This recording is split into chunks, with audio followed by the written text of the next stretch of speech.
آپ کو یاد ہوگا اس سورہ کی پہلی آیت میں قرآن کریم نے انسانی پیدائش کے متعلق مختلف مذاہب میں جو غلط تصورات چلے آ رہے تھے ان کی تردید کی تھی، اور اس کے ساتھ مثبت طور پر یہ بتایا تھا کہ زندگی کا آغاز کیسے ہوا، اور اس زندگی نے پھر مختلف وادیوں سے گزرتے ہوئے کس طرح طے کرے انسانی میں آ کر اپنا مستقر ڈھونڈا۔ یہ چیز سابقہ درس میں سامنے آ گئی تھی، لیکن قرآن کریم کوئی سائنس کی کتاب تو ہے نہیں کہ وہ سائنٹیفک تھیوریز آپ کے سامنے پیش کرتا ہے۔ اس کا مقصد تو یہ بتانا ہے کہ وہ جو آدمی کو بھی میسر نہیں انسان ہونا،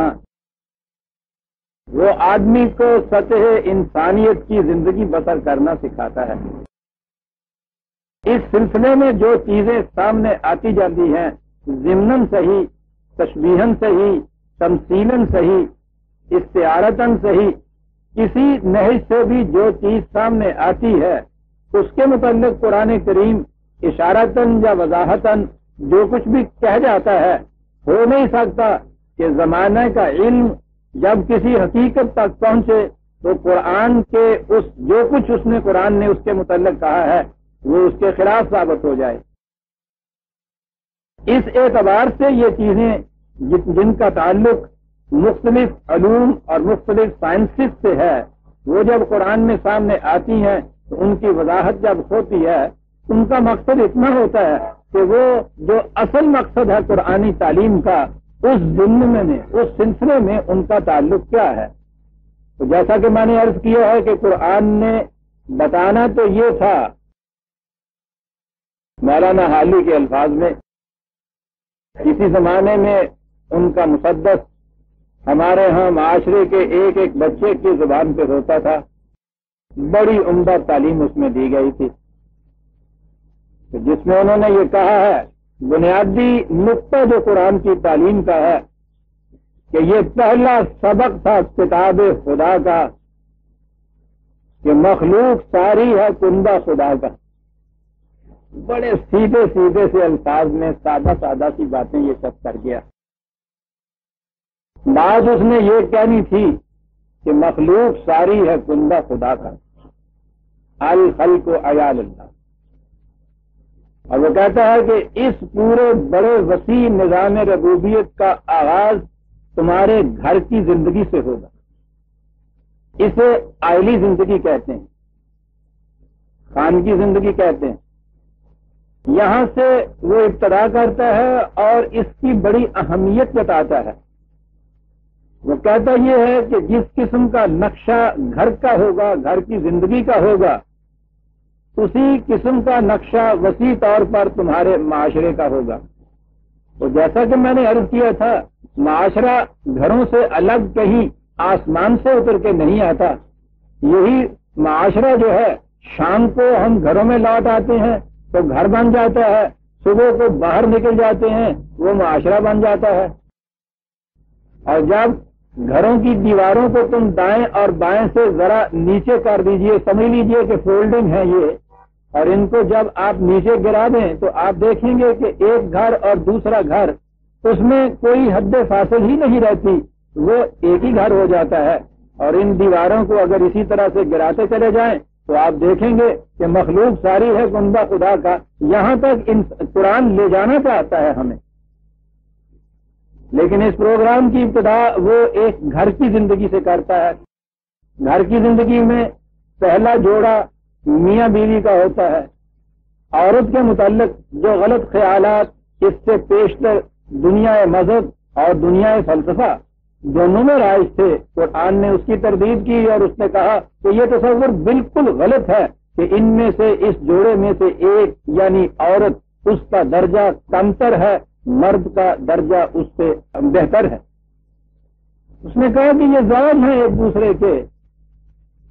یہ دونوں پہیے ہیں، ان کو یکساں ہونا چاہیے زندگی کی گاڑی چلانے کے لیے، اس لیے کہ ان کی تخلیق بھی ایک لائف سیل سے ہوئی ہے، ان میں کسی قسم کا کوئی فرق نہیں، کوئی تمیز نہیں، کوئی تفریق نہیں۔ اس بنیاد سے وہ گھر کی زندگی کی ابتدا کرتا ہے، دونوں واجب التکریم، دونوں ایک دوسرے کے کمپلیمنٹ۔ اب اس کے بعد اگلی چیز جو ہے وہ بچوں کی تربیت کا سوال ہے۔ جیسا کہ میں نے عرض کیا تھا، اس زمانے تک جب تک بچہ خود اپنی پرورش کے قابل نہیں ہوتا، بچے کی پرورش ہر حیوان کرتا ہے۔ اس لیے اگر انسان بھی یہیں تک کچھ کرتا ہے تو یہ تو حیوانی سطح زندگی کا تقاضا ہے جسے وہ پورا کر رہا ہے۔ حیوان سے یقیناً یہ بدتر ہو جاتا ہے کہ حیوان کبھی اپنے بچے کو قسم پرسی کے عالم میں نہیں چھوڑتا، کبھی ایسا نہیں کرتا کہ وہ خود تو کھا پی کے اپنا پیٹ پال لے اور بچے کو بھوکا چھوڑ دے۔ یہ چیز اس بذام خیش اشرف المخلوقات ہی کا حصہ ہے کہ ایسے واقعات آپ کے سامنے آئے ہوں گے، بچوں کو قسم پرسی کے عالم میں چھوڑا ہوا ہے، آپ گل چلے اٹھا رہے ہیں، یعنی ثم رددناہ اسفل سافلین ہے جو قرآن نے کہا تھا کہ جب یہ نیچے گرتا ہے کم وقت تو حیوانوں کی زندگی سے بھی نیچے چلا جاتا ہے، کوئی حیوان یہ کچھ نہیں کرتا۔ جس طرح کوئی حیوان اپنی ہم جنس مادہ کو کبھی ذلت کی نظروں سے نہیں دیکھتا، یہ انسان ہی کرتا ہے، اسی طرح سے کوئی حیوان اپنے بچوں کو قسم پرسی کے عالم میں نہیں چھوڑتا، یہ انسان ہی کرتا ہے۔ تو اس نے کہا تھا کہ یہاں تک کی بات تو سر حیوانی زندگی کی ہے، ہمارے ہاں جو کمال سمجھا جاتا ہے فریضہ ماں باپ کا، بچوں کی ہم نے پرورش کر دی، بڑا کر دیا، کمانے کے قابل بنا دیا، بڑا فخر اس پہ کیا جاتا ہے۔ کہتا یہ چیز تو ہر حیوان بھی کرتا ہے، تم نے کیا تو حیوانی سطح زندگی کا ایک تقاضا پورا کیا، انسانی سطح زندگی کا تقاضا یہ تھا کہ تم نے اسے انسان کس قسم کا بنایا۔ اور انسان بنانے کے لیے میں یہ عرض کر دوں، یہ سائیکالوجی کا علم ہمارے اس دور کا مار کا آراستہ ایک سوال سامنے آیا، یعنی اس سے پیشتر اس نے اتنی اہمیت حاصل نہیں کی تھی، اس کے متعلق کوئی ریسرچز نہیں ہوئی تھی، اب اس کے متعلق بڑی ریسرچز ہونی شروع ہو گئی ہیں اور آہستہ آہستہ یہ علم سائنس کے درجے پر پہنچ رہا ہے۔ میں جو کہنا چاہتا ہوں وہ یہ کہ ان کی تحقیق یہ ہے اور اس میں اگرچہ فرائیڈ نے ابتدا کی تھی لیکن اس کی نگاہ دوسری طرف گئی، اس کے جو دو شاگرد تھے جنہوں نے اس کے بعد اپنا اپنا نیا اسکول قائم کیا، مکتب فکر الگ انہوں نے قائم کیا، وہ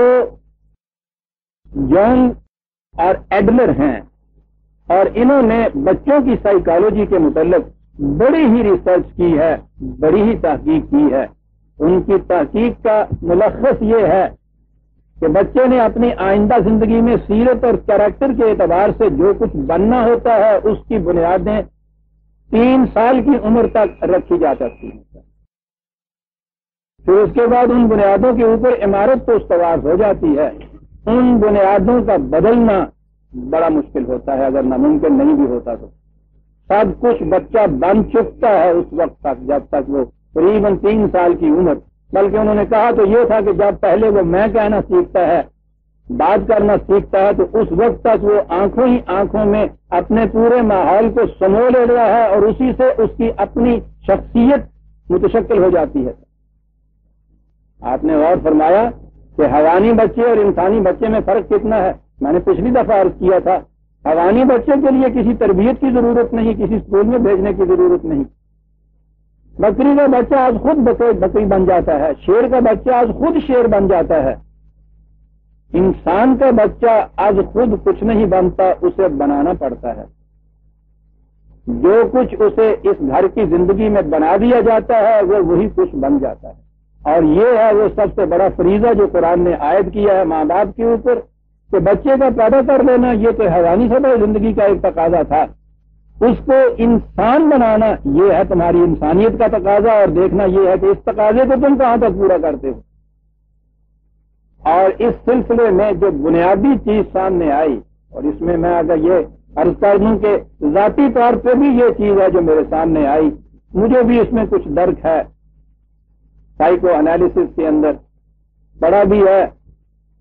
کچھ کرتا بھی رہا ہوں، اور وہ بنیادی چیز یہ ہے کہ جو بچہ ابتداً ماں باپ کی افیکشن سے محروم ہو جاتا ہے، یہ ایسے الفاظ ہیں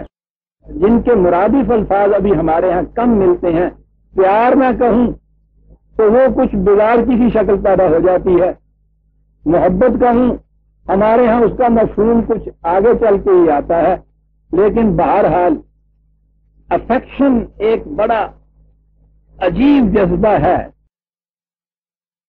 بچہ جو افیکشن سے، پیار سے، محبت سے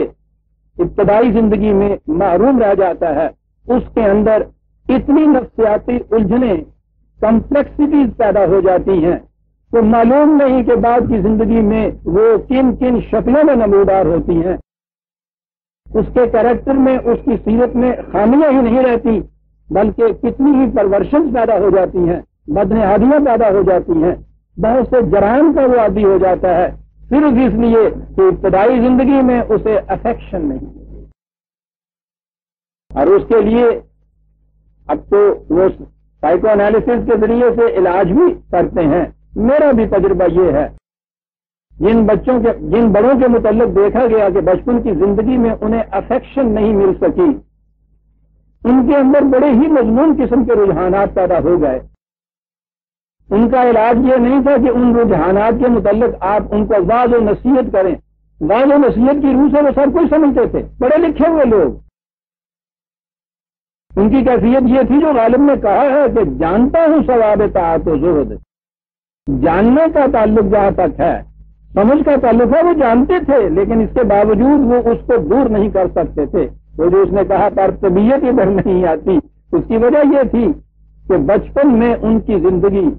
افیکشن سے محروم رہ گئی ہوئی تھی، اور یہ ایک ایسا خلا تھا، ایک ایسا ویکیوم تھا جسے وہ جگہ جگہ پر کرنے کے لیے مارے مارے پھرتے تھے، لیکن انہیں سمجھ میں نہیں ان کی آتا تھا کہ ہمیں کیا ہو رہا ہے اور کیا چیز ہے جو ہمیں نہیں مل رہی۔ تلاش جس کی ہے وہ زندگی نہیں ملتی۔ ان کی کیفیت یہ بیچاروں کی ہو جاتی ہے، اگر انہیں کسی طرح سے ماں کی سی محبت، باپ کا سا پیار دے دیا جائے، اور اس کے معنی یہ ہے کہ اس میں آپ قطعاً سیلفش نہ ہو،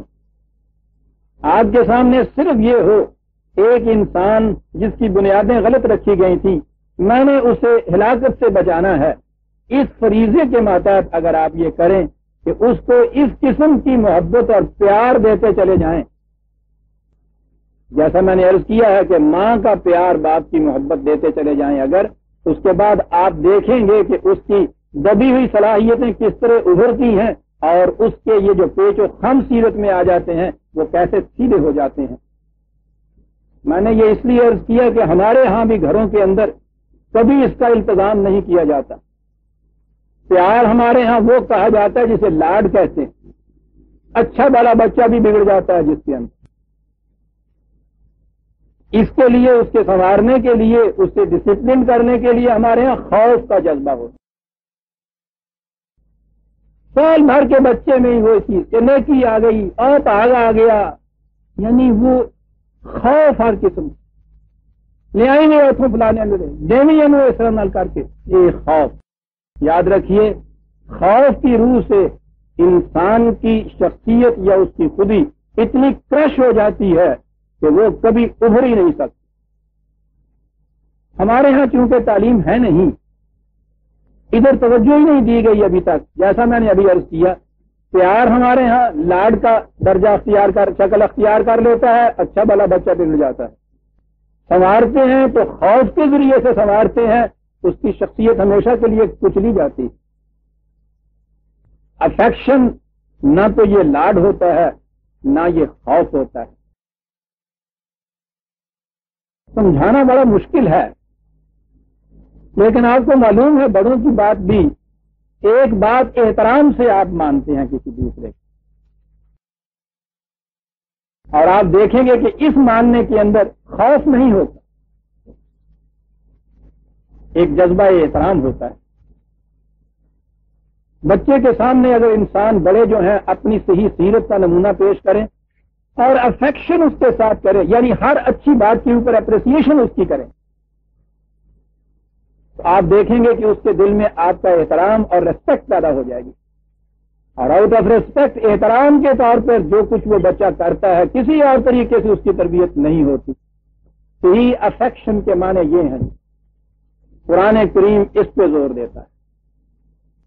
معاشرے میں ماں باپ کے ہوتے ہوئے جو افیکشن سے محروم ہوتے ہیں ان کو تو چھوڑیے، لیکن ایک کیٹیگری آتی ہے جنہیں یتیم کہا جاتا ہے کہ وہ مجبوراً محروم ہو جاتے ہیں اس افیکشن سے. اور آپ دیکھیں گے کہ قرآن کریم نے یتیموں کی نگہ برداشت اور تربیت کے متعلق کتنا زور دیا ہے. ہم یہ سمجھتے تھے اور عام طور پہ سمجھا جاتا ہے کہ سوال صرف اقتصادی تھا کہ یہ بچے جو ہیں یتیم رہ گئے، اقتصادی طور پر ان کے کھانے پینے کا انتظام کرنے والا کوئی نہیں رہا، قسم پرسی کی عالم میں ہو گئے بیچارے، ان کا کچھ ایسا انتظام کر دینا چاہیے. یعنی زیادہ سے زیادہ ہمارے ہاں جو کیا جاتا ہے وہ اتنا ہی ہوتا ہے کہ کسی یتیم بچے کی پرورش کر دی جائے. اور پرورش کا بھی جو طریقہ ہمارے ہاں یہ یتیم خانوں کا ہے، اور وہ تو آپ کو پتا ہے کہ یتیم خانہ مسجد کے بالکل پاس ہے، دونوں ایک ہی ہیں. فرق کے اس فرق کے ساتھ کہ وہاں حیوان ذبح ہوتے ہیں، یہاں انسان ذبح ہوتے ہیں. اصل چیز تو وہ تھی جو قرآن نے کہا تھا افیکشن سے یہ معروم نہ ہونے پائیں. روٹی کپڑا دے دینا اور اس کے بعد ان کی خوشی کو اس طرح سے کچل دینا کہ اس کے اندر غیرت اور اہمیت کی رمق تک باقی نہ رہے. ان کو اس درجے سے بھی بدتر بنا دینا ہے کہ جن کو آزاد چھوڑ دیا جاتا تو جو کچھ وہ بنتے. جب قرآن یتیموں کے متعلق جہاں قرآن زور دیتا ہے وہاں اصل سوال یہ ہے کہ پرورش کا انتظام تو اس نے کہا ہے کہ نحن رزقناکم وایاہم، اس کا انتظام جو ہے وہ تو آپ کے ہاں کی مملکت کرے گی، معاشرہ کرے گا. لیکن مملکت اور معاشرہ مکینیکلی ان کا انتظام پرورش کا تو کر سکتا ہے. افیکشن دینے والی بات جو ہے وہ تو جو ان کے قریب انسان ہوں گے وہی دے سکتے ہیں. اس اعتبار سے قرآن نے یہ کہا ہے کہ یتیم اور وہ جس کے ماں باپ ہوں ان دونوں میں کسی قسم کا فرق نہیں ہونا چاہیے، ان دونوں کو یکساں طور پہ افیکشن. جہاں تک اقتصادی معاملے کا تعلق تھا وہ تو اس نے اگلی آیت میں بات صاف کر دی کہ وَآتُوا الْيَتَامَىٰ أَمْوَالَهُمْ وَلَا تَتَبَدَّلُوا الْخَبِيثَ بِالطَّيِّبِ وَلَا تَأْكُلُوا أَمْوَالَهُمْ إِلَىٰ أَمْوَالِكُمْ إِنَّهُ كَانَ حُوبًا كَبِيرًا. پہلی چیز تو یہ کہ اگر ان کا کوئی مال ہے، جائیداد ہے، تم اس کے سرپرست بنے ہو، نگران بنے ہو، تو یہ نہ کرنے کی کوشش کرو تو یہ تو اس کی پروٹیکشن کر نہیں سکتے، حفاظت کر نہیں سکتے، ان کو تو اس کا علم نہیں ہے، تو اس کے اندر ایسا خرد برد کرنا شروع کر دو. بلکہ قرآن نے تو یہ کہا ہے کہ ایسا بھی نہ کرو کہ اپنی ناقص قسم کی چیزوں کو ان کی اچھی چیزوں کے اندر ملا دو اور یوں بھائی چارہ بنا لو. بھائی چارے کی یہ شکل ان کی نہیں ہونی چاہیے. اولاد ہے وہ تمہاری، ان کے ہر مفاد کی نگہ برداشت کرو، ان کی حفاظت کرو. قطعاً یہ چیز نہ کرو کہ ان کا کوئی ذرا سا کوئی ایک رمق سی بھی ان کے مال میں سے خود کھا جاؤ، یا یہ کہ ان کی اچھی چیزوں کو لے کر اپنی خراب چیزیں جو ہیں وہ اس میں ملا دو. یہ بڑی ہی بے انصافی کی بات. لیکن جیسا کہ میں نے عرض کیا سارا مسئلہ تو یہ اقتصادی ہے نہیں، یہ بھی ایک اہم پہلو ہے اس کا، اس کے متعلق بھی قرآن ہدایات دیتا چلا جاتا ہے ہمیں. لیکن مسئلے کا اصل حل تو یہ نہیں. اصل حل تو یہ ہے کہ یہ فیملی کی لائف سے محروم ہو گئے، انہیں گھر کی زندگی میسر نہیں اب رہی. گھر کی زندگی ان کے لیے ہونا بڑی ضروری تھی. اور یہ ہے جس ضمن میں اب اگلی آیت ہمارے سامنے آئی